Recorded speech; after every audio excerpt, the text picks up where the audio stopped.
我这大伯呀是个大恶人，他这辈子就没做过一件好事，打小惹是生非，成年之后更是吃喝嫖赌，家暴妻女，逼得伯母连夜带着堂妹跑了。最让我难以释怀的是，他居然为了5000块钱把我爷爷生生的气死。而让我觉得更恐怖的是，我爷爷被他气死之后还诈了尸了。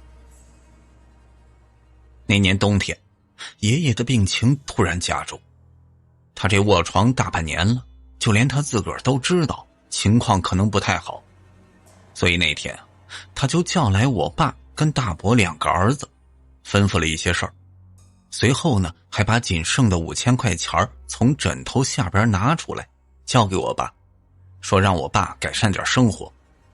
这话还没说完呢，我大伯就不同意了，非得一人一半，现场就叫嚣起来。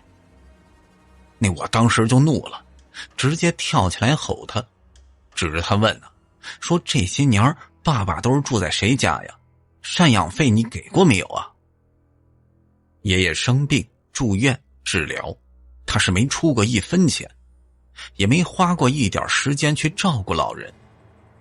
这我之所以这么生气呢，就是因为我家为我爷爷治病确实花了太多钱了，这5000块钱说是改善生活，一点都不过分。那我甚至知道，我第2年的大学学费你都不一定能凑出来。大伯面对我的质问也是恼羞成怒，大骂我没教养，没有礼貌，居然这么跟长辈说话，然后扭过头就去问躺在床上的爷爷，这他妈难道我就不是你儿子呀？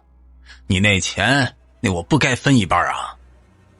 呵，这理直气壮的让人觉得匪夷所思。爷爷那时候啊已经不知道生气了，也不懂得骂人了，就是轻轻的叹了口气儿。我爸坐在床边上，握着我爷爷递过去钱的手，目瞪口呆，不知所措。大伯继续据理力争，那嘴巴不干净的同时还想上床边去抢钱。我就冲上去拉住他，他推我们差点当场就干起来。我爸这才终于醒过来，连忙起来推着他大哥出门去解决。这时这房子里就剩我跟爷爷了，我迅速坐在我爸刚坐的位置，握着爷爷的手，我就安慰他说，别理大伯，别生气，你身体要紧。可是爷爷却说了，我没生气，就是想不通啊，我这辈子到底是做错什么了？为什么到老还会这样？这说话间，他眼角也开始泛着泪花，这我心疼的不行，连忙安慰爷爷，让他别想太多了，好好休息。爷爷唉声叹气的闭上眼，那我知道比起气愤，他心里更多的是悲凉。可是我相当的气愤啊，这个大伯从小到大就没给爷爷省过心，一直就是个地痞流氓，不学无术，就连高中都没考上，到后来打伤了人，蹲了2年的监狱，出来之后迟迟才找到人成家。可是他这结婚了也没消停，大伯母跟着他过了8年，这是过了8年地狱般的生活，辱骂家暴，有好几次被打的是鼻青脸肿。这8年里，大伯母生了2个女儿，重男轻女的大伯就指着这一点，就骂他竟生些没用的女娃给他带晦气。他每天就是打零工，下了工就去喝酒或者赌博，喝完或者赌输了，回家就是打老婆打女儿。最终大伯母受不了了，主要是怕这2个女儿被他打死。在一个大伯酗酒的夜晚，他带着他们偷偷的跑了。这村里的人啊都知道他家的事儿，也都帮着他仨母女跑。酒醒了之后的大伯就到处去问，也没人告诉他们什么时候走的，去了哪里，就连大伯的娘家也跟他断了联系了。我这再也没见过大伯跟2个堂妹，可是对他们来说，那绝对是件好事儿。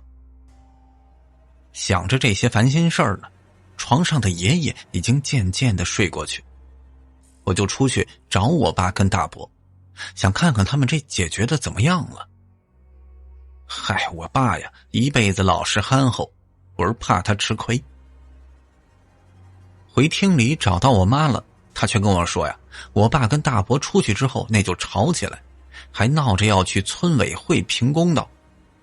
说实话，我不是很放心，一来村委那群人一直都是和稀泥的，二来这次是真的不想给大伯任何一点好处。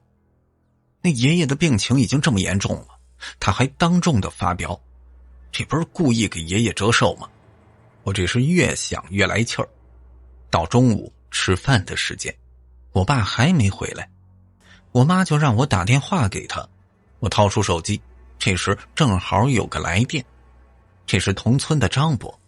我接通之后，他急切地跟我说，婉儿，你大伯跟你爸打起来了，你爸那头都破了，老陈头开着车送他上县医院去了，你赶紧去医院看看去吧。我这当时就急了，挂断电话之后很随意地跟我妈说了一声，跟她说别担心，然后骑上家里的小电驴就往县医院赶去。那一路上我恨得牙痒痒，我就想着我要是见到大伯了，非得揍他一顿。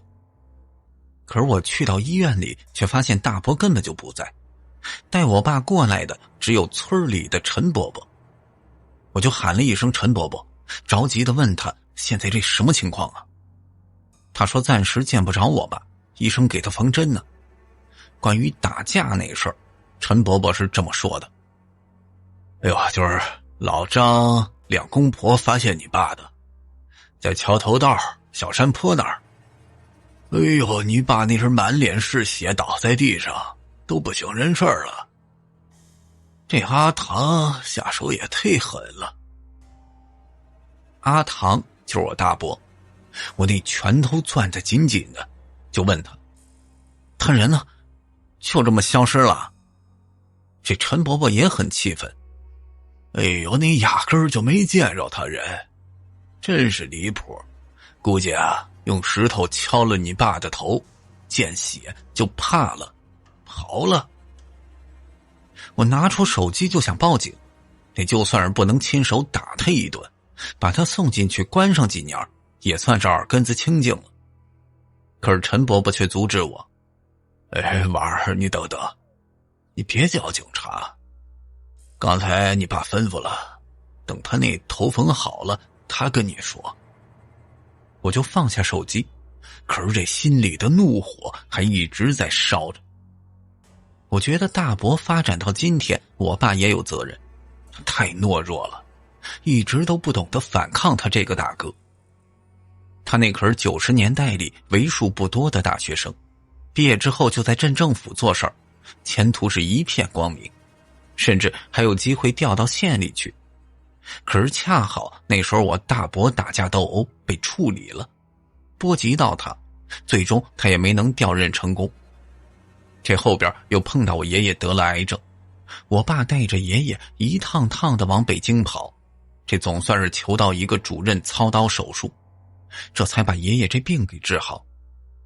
可是这之后的护理、营养、继续用药，几乎是把我家给拖垮。尤其是还有个不靠谱的大伯一直在作妖呢。爷爷病愈之后，那好日子也没过几年。这不，3年前他的癌症复发，我爸这次就再次放下工作，带着他上北京看病去。可是这次不一样了，不论是哪个主任，都对80高龄的爷爷束手无策。不得已，他也只能回家保守治疗。可是即便如此，在我爸妈的悉心照顾下，爷爷还是熬过1年又1年。只是今年，他肉眼可见的消瘦，食欲不振，卧床不起。可是即便是这样，大伯仍旧我行我素，不仅压根儿没把自己老爹的命放在眼里，甚至还为了几千块钱把我爸的头都给敲破了。等了很久，我这才见到爸爸。他躺在病床上，整个脑袋都缠上纱布了，额头跟后脑勺都缝了好几针。医生给他拍了片子，说这后脑勺有点黑影，为了避免是内出血，最好是住院观察上2-3天。我跟我爸表达我的愤怒，并且表示最好是报警处理。可是没想到我爸又心软，叹了一口气儿：“哎，算了，都是自家人，你爷爷身体不好，别闹大了，再把他给气着。”这怎么能就算了？他应该再进去坐几年牢。见我爸这态度，我更加生气了。这事儿还是算了。娃，我跟你大伯那是互殴，我也打他了，他也见红了。你报警，那搞不好我把工作都搭进去。我也是看清楚了，为了这人不值当的。况且他不是跑了吗？他肯定知道自己犯事儿了，暂时应该是不敢回来。听了这话，我心里边才稍微的好过一点。这至少我爸知道反抗了，至少他现在在为自己着想，而不是还在同情他那个恶人大哥。而眼下最重要的还是得让我爸好好休息，我也就不再提这事儿了。安抚好我爸，让他躺下，我就去把住院的手续补了，再出去买了饭回来。这刚坐下没多久，我又接到我妈的电话，就说呀，这屋漏偏逢连夜雨，这话是真的呀，有时候霉运就是会接踵而来。这我妈说的是呀，哎呀，娃儿啊，你快跟你爸商量下，你爷爷他走了。说这话时，他那声音都在颤抖。我挂了电话，看着头被包得严严实实躺在床上的父亲，愣了好一会儿，良久，我这才敢跟他说。那我爸急得就要出院，可是我不肯，他大声地嚷嚷起来。我把他按在床上，眼泪忍不住的就涌出来。我说：“爸，你得听医生的安排，爷爷已经……你要是再有一点事儿，你让我跟妈怎么办呀？这家就彻底散了呀。”我爸也是红了眼圈了，躺在床上一言不发，持续了很久。很久之后，这才说了一句：“那啥，婉儿，你回去帮帮你妈。”回到家时，见到我妈呆滞的坐在客厅里，我喊了她好几句，她才回过神儿。然后我就进了房间，爷爷安静的躺在床上一动不动。我喊了几声爷爷，也得不到任何的回应。我缓缓的走过去，坐在床边上，握着爷爷的手，手冰凉，已经没有一丝的温度。爷爷走的还是很安详的，就像是睡着一样。可是这让我对大伯的恨意更加深了。爷爷都病得这么严重了，他还那么折腾，你试问哪个老人家能受出这气啊？如果不是他闹这么一出，说不定爷爷还能度过这个冬天呢，还能过完这最后一个春节。然而这一切都已经成为定局。出了房间之后，我让妈别慌，这事儿我来处理。然后我忍住心里所有的情绪，开始打一个又一个电话。打给村委，就说明这家里有老人过世了。村委对我们家的情况是知道的，村主任说马上就过来帮忙。打给3个姑姑，打给其他的亲人。很快村主任就到家了。村里的风俗就是这老人去世后得守灵3天，所以就需要布置场地。这我家呢是2层的楼房，1楼大厅就得布置成灵堂，这家门外的空地上也要搭建成和尚诵经的灵棚，还有那吃席的桌椅，做饭菜的灶炉等等。要送爷爷最后一程，那要做的事儿还很多呢。在征询过我的意见之后，村主任打了几个电话，就把这干事儿的人都找齐了。守灵今儿晚上就开始，明天亲友祭拜吃席，后天火化上山。可是我没打大伯的电话，我是不想他来捣乱，就当是没这人了。入夜之前，一切都已经置办妥当，那速度之快让我都没能反应过来。呵，这爷爷是真的走了。我站在客厅里，眼神都是呆滞的。我能看到眼前的一切，却不知道这一切是真是假。我妈慌乱的来来去去，忙得跟个无头苍蝇似的，却不知道忙些什么。我爸还是躺在医院里，我跟我妈都不让他回来，他明天还得做检查。那不多时，村主任吩咐了，说是时候把爷爷擦洗干净，换上寿衣，让他到大厅里来。那守灵就是在大厅里。村主任招呼外面的工人把棺木抬进来，妈妈进了房间去照顾爷爷。我也想进去帮忙，可是就在我往房间的方向走过去的时候，那里边突然传来一声的尖叫，是我妈的声音。我连忙冲过去，进去就看到我妈跪在地上，她对着床铺一边磕头一边哭着说话：“哎呦爸，对不起，是我照顾不周了。”因为这床跟大门是垂直的，床还是那种老式的木雕床，侧面有屏风遮挡，我就看不到床上发生了什么。我跑过去，刚想问我妈怎么突然这么激动啊，这才看到床铺上恐怖的画面。我爷爷居然坐起来了，他侧身对着我们，身上穿着类似唐装那样的寿衣，他的侧脸僵硬，却还瞪大着眼睛。我那被吓了一跳。爷爷，你还好吧爷爷？我一边叫着他的名字，一边慢慢走过去。那一刻我还以为爷爷没有真的去世，他是好起来了，但是事实比我想的要无情多了。我再次坐在床边，轻轻地在爷爷的耳边喊了一声爷爷。他没有给我任何的回应，而且他僵直的身子，苍白的侧脸，隐隐的给我一种诡异又可怕的感觉。我去碰爷爷的手，还是那么冰凉，一点温度都没有。不是，爷爷，你这是怎么了呀？我那急得眼泪直流，而爷爷似乎也是听到我带着哭腔的声音，他的身体渐渐开始没有那么僵硬了，他坐起来的上半身直直地倒下去，就我吓得从床边跳起来。我就看到，虽然爷爷已经重新躺好在床上，可是他的双眼还很大的瞪着，一直直勾勾的盯着老床上方的木头架子。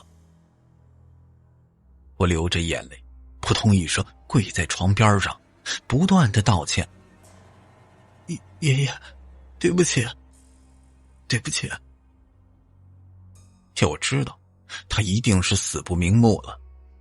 他原本应该能扛过这个冬天，但却因为我们这些后辈照顾不周，所以才会走得这么突然。虽然主要是怪我大伯，但是我这家里就连上我都是难辞其咎。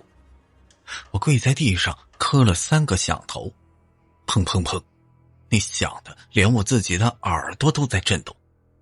然后我再次站起来，我这就发现爷爷的眼睛闭上了。这我就不知道这到底怎么回事啊。可是我妈还跪在地上，双手合十，呢呢喃喃。我只能快速的去到她身边，把她搀扶到客厅里，让她坐好，先缓一下。其实我也需要先缓缓。我就安慰我妈呀，说应该是爷爷刚刚断气儿，身子那有些神经还没有完全失去功能，被擦拭身体换衣服折腾到了，所以就动了一下。其实连我都知道这解释是挺无力的。我妈喝了点水，可是还是语无伦次，瑟瑟发抖。这村主任已经带着人把棺木给扛进来，我就忙去指引他们。在爷爷下棺之前，我还是双手合十，这心里边再跟爷爷说上几句对不起。这时外面的天色渐渐暗下来，天快黑了，我让我妈去2楼休息，这下边的事儿我来处理。棺木扛到大厅放好，村主任带着工人就走了，村里人也陆陆续续过来一些慰问的。3个姑姑也到了，那一进门就哭得呼天抢地的，可是哭得很假，我也没在意他们，因为爷爷诈尸的画面还烙在我脑子里，久久都不能散去。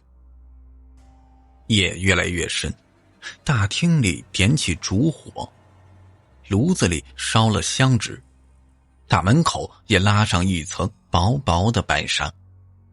村里人来来去去，上香跪拜，这有些人我都不知道名字，可是来了之后呢，哭得无比大声，哭得我都有点莫名其妙了。更搞笑的是，有些人明明住得特别近，爷爷卧床那么久都没来探望过一次，这会儿一来就哭得撕心裂肺的。呵，这太假了，我就觉得这一切都太他妈假了。渐渐的夜深了，随着来去的人越来越少，3个姑姑那就不见了，仿佛转眼之间大厅里就剩我一个人。那我得守灵，除了烛火不能灭之外，炉子里的火也是不能灭的，还需要时不时的添点香纸。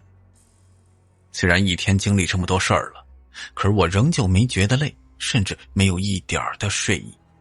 爷爷的棺木就在眼前，那我也不怕，但是我就觉得奇怪，这爷爷为什么会坐起来？难道说是真的有灵魂吗？爷爷是不是吞不下这口气儿，所以死不瞑目呢？我这人怕他有放不下的事儿，如果真有，那我也希望自己能知道，毕竟老人的遗愿，我一定得想办法帮他完成。就在自己不断胡思乱想时，我就突然听到脚步声。因为这守灵是不关大门的，只是用薄纱代替。到了这寂静的夜里，哪怕是屋子外面的脚步声，我也能听得到。我站起来，转过身，朝着大门口看去。这薄纱之外，果然是有一个黑影正在缓缓走来。我还是觉得奇怪，这是谁这么晚了才来吊唁？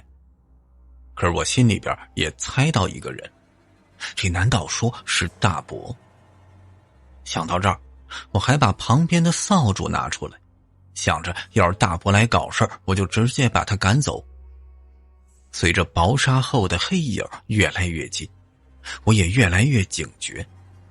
可是很快奇怪的事儿发生了，我明明亲眼看到薄纱被轻轻地撩起来，按理说应该是有人探头进来，可是被撩起来的薄纱就突然掉下去，那个黑影也直接消失了。不是，这怎么回事啊？那感觉就像是有个隐形人撩起了薄纱，偷偷地跑进来了。我还愣在原地呢，身后突然发出声响，我急忙转身，映入眼帘的居然是大伯壮硕的背影。我去，这到底怎么回事啊？我双手握紧着扫帚，警惕地问道：大伯，刚刚是你进来了？大伯也没理我，而是蹲下来，拿着地上的黄纸扔到炉里。我就怀疑自己这是不是太累了，出现了闪神。也就是说呀，大伯撩起薄纱进来，一直走到炉子面前的画面都被我给忽略了。可是我马上也发现端倪，这大伯身上似乎湿漉漉的。因为做法事的和尚说过，尽量让烛火还有那烧纸的火最为明亮，所以大厅里开的是最小的灯光，所以导致我一时间里不能断定他身上是否是全都湿了。我也看不到大伯的面容，他似乎是故意不转过头来让我看见。可是既然认出这是大伯，我也不客气了，我就朝着他的背影吼道：这没你的事儿，当儿子时不孝顺，这时候来干什么？赶紧走！可是大伯仍旧没理我，继续把那黄纸扔到炉子里。这跟他平日里飞扬跋扈的个性非常的不相符，而刚刚经历的怪异乱象让我的心中生出一丝疑虑，也不敢太咄咄逼人。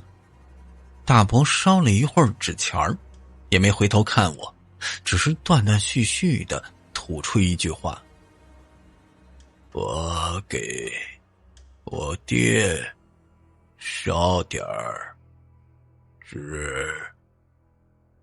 这虽然是大伯的声音，可是却失去往日的神采，反而就像是含着水在说话，模模糊糊的。那个时候我以为他是边哭边说的，哪怕我很愤怒很讨厌这人，可是在爷爷的棺木前，我也不能做出直接把他赶走这么决绝的事儿，毕竟他是爷爷的儿子。所以我放下扫帚，放轻声音，却严厉地告诉他：你烧吧，但是你要知道，爷爷的死你得负很大责任。明天祭拜，后天上山，我都不想再看见你。你要是出现，我就报警抓你。你把我爸都打成什么样了，他现在还在医院里呢。这也许是理亏吧，大伯仍旧没有吱声，而是静静的继续的烧纸。我在墙角坐下来，靠着墙，闭着眼睛稍微的休息一会儿。等我睁眼时，大伯已经走了。这么安静倒不像是他了，我就希望这后边2天他也能这么安静。大概早上4点多的时候，我妈起来替我，而我则是睡到7点左右，就去医院里找我爸爸。他很想回家，我就让他早上先乖乖检查，等下午结果出来了再看看。这也是我专程跑一趟的原因，我那人怕他直接跑回来，耽误了身子。他说呀，早上检查完他就想回去，他说怕我跟妈妈搞不定。我就让他放心，说家里没问题，有村主任帮忙主持大局，这村里人也都热心的帮助，一切按部就班的。我爸还是略微的有一点犹豫，为了让他安心，我又告诉他放心吧，我已经警告过大伯，让他这2天别来闹事儿。我觉得他应该是不该再出现了。这时我爸怔住了，而后反问：那啥，你什么时候警告的你大伯呀？昨晚啊，大半夜的他才来的，一个人，说是要给爷爷烧纸。我爸微微的低头，就说了一个字：哦。那当时我还不明白，随后他就让我回家去帮妈妈的忙。我当然也是马上就回去了。回到家里已经开始需要披麻戴孝，今天和尚会在外边做法事，我跟我妈还有那3个姑姑要守着灵堂。这天啊，来来去去的人更多，时间也是过得飞快。但幸运的是，大伯是真的没出现，我还以为是我的功劳，其实不是。到傍晚时，我爸回来，他的头还是包扎的严严实实，可是他告诉我们检查结果出来了，医生说没什么大问题。虽说他不能干重活，不能熬夜，还是得我守灵，但是他没事儿已经让我觉得轻松多了。这天也没出什么乱子。到第3天，我跟小姑跟车送爷爷去殡仪馆火化，然后回到家里把骨灰盒放进棺木。爷爷生前就为自己购置了墓地，所以响应火葬号召之余，我们仍然得上山土葬。完成这一切之后，葬礼才算结束。当天呢，家里就拆去灵棚，撤下灵堂。吊唁的亲属朋友散去之后，又只剩我们一家3口，冷冷清清，一切就像一阵风，来得快，去得也快，这都没时间让我为了爷爷的事儿好好的悲伤一番。直到葬礼结束，大伯也没有露面，我以为以后的日子应该就趋于平静了，可是马上诡异的事儿接踵而来。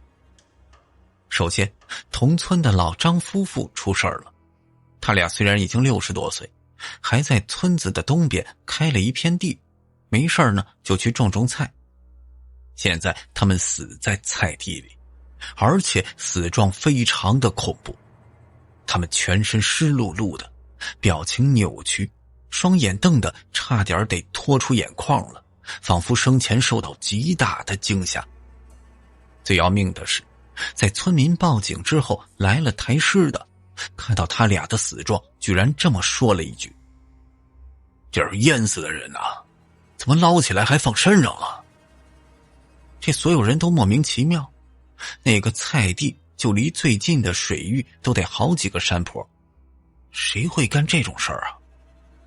可是在这菜园子里，怎么可能被淹死呢？就连派出所都搞不明白，只能说需要时间去调查。这事儿啊，在村子里就传开了，而且传的是非常邪乎，说啊，这是老两口子得罪了水鬼，这才会在山上被水给淹死。陈伯伯专程到我家里，就跟我爸说了这事儿，说完他急匆匆的走了。不是，这事儿有点不对劲呢，我就连忙问我爸，这老张夫妇的事儿，难道跟咱们还有啥关系吗？我爸也是不置可否，只是说呀，那啥，你大伯死了。大伯死了？我突然就想起守灵那晚的大伯，呵，他那不也是全身湿漉漉的吗？老张夫妇也是全身湿漉漉，难道说他们的死跟我大伯有关系？而我爸接下来的话更是让我惊愕不已。你大伯呀，在你爷爷走的那天就死了。我第一反应就是，这不可能啊，爸！爷爷去世那天我守灵，我还见着他了。说完，我就回想起各种不对劲的地方，比如那个由远而近的薄纱外的身影，那突然消失又突然出现的大伯，我这才醒悟过来，我是见鬼了。见我呆滞的表情，我爸也知道我想到什么，他又开口：“婉儿，你别怕，你大伯他是活该，应该闹不起什么风浪。”活该？没错，就大伯的所作所为，死几十次都是活该。可是他怎么死的呀？我这就突然想起来，那一天恰好是我爸头部受伤的日子，而陈伯伯说了，当时救下我爸的就是老张夫妇。这莫非大伯是他们一块杀死的吗？我很轻易的就脑补出他俩互吵斗殴，然后两败俱伤，甚至我爸联合着老张夫妇把他打死的画面。尤其是在医院里，我爸还不允许我报警。想到这里，我连忙开口：“爸，爷爷走那天，你跟大伯到底发生了什么？”我爸叹了一口气，沉默了。在开口时，这才终于说出那天发生的事儿。那天，大伯推搡着我爸出门，说要去村委，可是其实他根本就没那么想。他骗着我爸绕近道，走到桥头，走到河边时，看人迹罕至，这就打算直接抢走我爸身上的钱。这才5000块钱而已。那我爸当然不从啊，两人扭打起来。可是谁知道我大伯会这么的丧心病狂，他直接拿起地上的石头就给我爸的脑袋开了瓢，之后就把我爸压在地上，想把钱给搜走。这哪怕那时我爸的头已经在对的流血，他也只想着钱，毫不留情，凶狠至极，说是土匪行为也不为过。而恰好这事儿就被路过的老张夫妇看到了，他们就冲过去，直接用扁担偷袭大伯。这常年种地的老农民力道极大，一个扁担过去，大伯直接被扇得侧身摔了出去。可是大伯也不服气啊，他站起来之后，嘴里边一边咒骂着，一边朝他们冲去，一副谁要是阻止他，他就想打谁的架势，完全的不讲道理。这老张夫妇对大伯也是了解，这些年也没少受他祸害，尤其是此刻看到我爸受了重伤了，他们自然不愿退让。大伯也确实高估自己，这我爸是一个读书人，他能轻而易举地打得过，可是面对天天干活的老张夫妇，他一点便宜都讨不到。可是他也是个狠人，那就算是打不过也非得斗狠，打死都不退一步，甚至还不断地冲过去要打老张夫妇。双方纠葛一阵子，后边陈伯伯来了，也看到当时的情形，那不由分说的就冲过去帮着老张夫妇。而陈伯伯这人那下手更狠，他捡起老张的扁担，直接把大伯拍进旁边的河里。那我爸急了，捂着头站起来，急忙的说道：“不是我哥，他不懂水性啊。”其他人看着水里挣扎的大伯，犹豫了一下，没有去救。老张更是说了：“这种人没了就没了，村里还少一个丧性呢。”就这样，他们几个人眼睁睁地看着大伯被水冲走，被打成重伤，又不懂水性的他几乎是必死无疑。而后他们便分工合作，陈伯伯带着我爸去医院，老张夫妇则是沿着桥头的河边往下找，看能不能找到大伯的尸体。那最后当然也是没找到，他可能被冲得很远很远，也可能会沉在河水尽头的水库里。你大伯那天就死了，所以婉儿，我很认真的问你，那晚你是真的见到你大伯了？我听完之后打了个冷战，随后就把那晚奇怪的所见所闻都一一的告诉我爸。他叹了一口气：“哎，大哥呀，怎么连死都不放过我们？”也就是说呀，我爸也认为我是真的见鬼了。不仅如此，他也同样认为老张夫妇的死就是大伯的鬼魂在报复。那爸，咱们怎么办啊？我无助地问道。没事儿，爸会处理。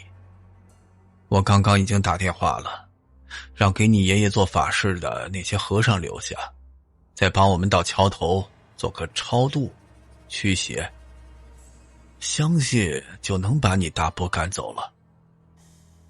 什么时候我能跟你一块儿去吗？哦，今晚子时，不用你去，你在家里待着吧，你妈一个人在家我也不放心。放心吧，娃儿，没事儿。我点了点头，但确实不太放心，因为大伯的目标很明显就是当天参与杀他的那些人，从老张夫妇开始，然后就是陈伯伯和我爸了。我妈倒是没多大危险。夜里，在这村子里很早就熄灯睡觉。这几天我妈的状态一直不好，可能是操劳过度，所以早早的就躺下了。我躺在床上，却一直都没法入睡。我想着大伯的事儿呢，我很担心，因为他生前做事儿都那么没有下限，这要是真的化成厉鬼，那还不得翻天了。所以在10点钟左右，我就偷偷的起床，打算到桥头那边看看情况。农村的夜晚那是真的黑呀，尤其是往桥头河边的那条小路，根本就没有路灯，我只能靠着月光往前走。在接近河边的地方，我远远的就看到河边亮起来的火光，在那座简陋的桥头附近站着几个人，这应该就是我爸陈伯伯，还有2个做法事的和尚。他们面前也摆着一张八仙桌，桌上点了一根很大的蜡烛跟香火，地上也有烧香纸的地方。这我因为怕我爸把我赶走，所以我就躲在一旁。不久之后呢，2个穿着袈裟的和尚开始做起法事了。俩人一唱一跳的，时而围成圈子，时而烧几张符纸。那起舞般的法事让人觉得有种异样的诡异感。寂静的夜里，冷冷的风刮过，和尚们舞了好一阵子，但是也没任何特别的事儿发生。我渐渐的也放松了警惕。但就在这么一刻，我突然感觉身边很冷，尤其是身后有一股冷风不断的吹过来，就像是有个开着门的空调在我身后边。我忍不住回头，可是扭头的一瞬间我就后悔了，因为我看到全身湿漉漉的大伯居然就站在我身后。他的头发在滴水，他的双眼已经完全突出眼眶，摇摇欲坠。他的脸早就变形了，变得无比肥大，脸皮仿佛是气球那样肿胀起来，就差一点点我就认不出他是我大伯了。可是我认出来了，那我就更害怕了。我张开嘴想要叫出声来，却有一股窒息般的气流堵塞在我的胸口，让我发不出声音。而大伯缓缓地把脸凑过来，那恐怖的面容让我脑袋里一片空白。我仿佛进入到梦中，明明是夜里，我似乎又看见阳光，一种很奇妙的时空交错感。这时我的后脑勺狠狠地挨了一记重击，我整个人往前栽了下去。奇怪的是，我居然不觉得痛。我向前爬，微微地抬起头，看到正在河边挑水的老张夫妇。我伸出手却喊不出话来。老张夫妇也看到我，他们急忙过来，却无视我，径直走向我的身后。然后我就听到一把熟悉的声音：他就是该死，我已经打电话让老陈头过来帮忙处理了，直接扔河里吧，让他飘走，反正是不能让他活着。老爷子都不行了，没人会在意他去哪儿，我不能让他继续活着。这是我爸的声音，接着我又坠入到一片黑暗。我知道自己的身体在动，却不知道自己在干些什么。直到我彻底清醒过来，我睁开眼，这才发现我爸正坐在地上，而我正靠在他的腿上。我们这身上全都血迹斑斑。他的眼神空洞，见到我醒来，脸上终于有了一丝的笑意。哇，太好了，你没事儿，没事儿就好。爸，怎么了？出什么事儿了？我连忙站起来，刚刚的一切我是一点记忆都没有。但是我环顾四周，这才发现陈伯伯已经倒在血泊中，他的身体七零八落的，而那地上还有一把镰刀。我那顿时浑身的颤抖，只能呆呆地扭过头来。这难道说是我做的？不，娃，不是你，是你大伯，是他。你晕倒了，人是他杀的，你不要多想。我爸迅速站起来，他的肩膀也被划伤。然而听着我爸结结巴巴的解释，我也明白他在撒谎。我那不是晕倒了，我是被大伯附身了，然后拿着刀杀死陈伯伯，甚至我还想杀死我爸，可是失败了。就像他解释大伯的死一样，他也撒谎了。之前那些片段应该就是大伯死前的记忆，可是当时我也很害怕，那我又不是真的想杀人，难道我要因为这事儿背上杀人犯的罪名？我颤抖着声音：不是，爸，那我现在怎么办啊？那俩和尚呢？他们人呢？放心，婉儿，你不会有事的。那2个和尚收服了你大伯之后就走了，他们说这情况他们没办法处理，但没关系，爸会处理。我爸虽说也紧张，但是他很快就想到办法。那啥，来帮忙，把你这陈伯伯抬一下。我也没犹豫，我太害怕了，我只能机械般的按照我爸的指挥去做。在朦胧的月光下，我第一次搬起尸体。我们忙到了深夜，凌晨3点多，这才把陈伯伯的尸体给完全的处理好。我跟我爸一路无言，疲惫的回到家。没事儿，一切都会好起来的。今儿进门时，我爸安慰我的话，可是一进门我就发现不对劲了，因为我们听到一股奇怪的声音，咚咚咚，那就好像有什么东西在敲击着墙壁。这我都已经是惊弓之鸟了，连忙问：“不是爸，你听到了吗？这什么动静啊？”快去看看你妈！我爸率先冲出去，朝着楼梯就往上跑。我也想跟上去，可是我细心的发现，这声音并不是从2楼传下来的，而是1楼的爷爷的房间。我没有喊我爸，我怕打草惊蛇，我只是小心翼翼的朝着那边走过去。我就发现爷爷的房间居然没有关门，我越是接近，那咚咚声就越响。可是里边没有开灯，很黑。我走到门口，终于确定响声就是从里边出来的。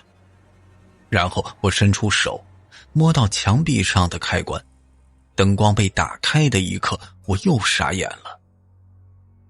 这时我妈正跪在地上，对着我爷爷空荡荡的床铺在不断的磕头。他就像着了魔一般，不断地把头磕在坚硬的水泥地上。哪怕已经披头散发，哪怕已经头破血流，他还是完全没有停下来。妈，你怎么了妈？我跑上去，俯下身子想把我妈搀扶起来，这才看到她的表情，她居然在笑。虽然没有发出任何的声音，但他保持着那种大笑的表情。他抬起头，直勾勾地盯着床上，然后低下头继续地磕下一个响头。他的额头已经破了一片，鲜红的血液在双眼之间流下来。他一言不发，却又笑得狰狞，把我彻底吓傻在原地。哎，你妈怎么了？这直到我爸冲进来，我才缓过神儿，伸手去拽我妈起来。可是她力气却变得非常大，执意的要继续磕头。我跟我爸费了好一阵子，才把她从地上拉起来。可是接下来，无论我跟我爸怎么跟她说话，她还是保持着那种痴呆的笑容，再也没有说过一句话。我妈疯了。我爸就一直认为是大伯的鬼魂把他吓疯的。我也曾经一度那样想，但是之后的日子里，我爸叫来许多的大师、和尚、道士来为我妈做法事、驱邪，可是一点用都没有。他彻底疯了，什么都听不进去，什么都说不出来，一天到晚只会露出那个诡异的大笑的表情。而且只要逮住没人看他的时候，他就会跑到我爷爷的房间里磕头，那磕得头破血流也不曾停歇。我就渐渐地怀疑，这可能不是大伯的问题，因为那晚的大伯应该已经被收服了，不然我怎么会恢复清醒呢？之后的日子里，我爸扛不住了，他去县城找了个房子，打算搬走。那毕竟爷爷去世了，也没必要一直住在村子里，换一个环境，看看我妈能不能好点。那几天我也在帮着家里收拾东西。这我已经上大学了，本来放在家的东西就不多，没必要带走的也可以继续放着。但是就在收拾杂物房时，我找到一罐很奇怪的东西，这是戒酒药，已经用掉一大半了，可是家里边没有人酗酒啊。我就查了查这药的成分，里面包含一种叫做阿普唑仑的成分。我惊讶地发现，这种成分如果持续的摄入，会让人抵抗力下降，容易疲劳，甚至呼吸困难，全身无力，最终导致瘫痪甚至死亡。我这一下我就想到爷爷的病了。我们家一直都是我妈下厨，我这就想起来爷爷给我爸掏出5000块钱时，跟我爸说的那句改善生活。是啊，我们已经穷到需要改善生活了，也都穷了好多年了，可是其实我们家过得可以更好。我又想起爷爷死去之后突然坐起来那个惊悚的画面，或许我能猜到了那为什么我妈会变成这个样子。她那不是被大伯下疯的，这是爷爷对她的惩罚。可是我也不敢跟我爸提起这事儿，因为明显我爸也有事儿瞒着我。因为我爸说了，爷爷是癌症复发。我在网上查了一圈，发现这癌症复发一般会来得异常凶猛，一般都拖不了几个月，那更别说是几年了。也就是说呀，也许根本就不是癌症，而这一切都需要更多的钱去治病。可是我爸已经负担不起，也许我爸也知道这我妈做的事儿，毕竟他确实接受不了这样的生活了。在我被大伯的恶灵所附身时，我就看到他临死前的画面，那些画面明明白白地告诉我，这一次是我爸主动下手，他要除掉大伯，不让他再耽误我们的生活。所以当我妈要除掉耽误我们生活的爷爷时，那我爸是不是也知情呢？就不知道，我不想再继续想下去了。我把这瓶解酒药偷偷扔了，扔到一个不会被任何人发现的地方。我害怕真相，或者说我害怕真相泄露出去。因为我需要一个家，我需要这个没有病重的爷爷，也没有寄生虫大伯的家。因为我还寄希望于等我妈这病好了，我们能像是一个普通的家庭，安居乐业的生活下去。所以我并不需要真相。那表面上大伯是个不折不扣的坏蛋，但是我爸呢？我妈呢？我呢？也许都是恶人，也许在每个人的心里都会藏着外表看不出的恶念，这才是真相。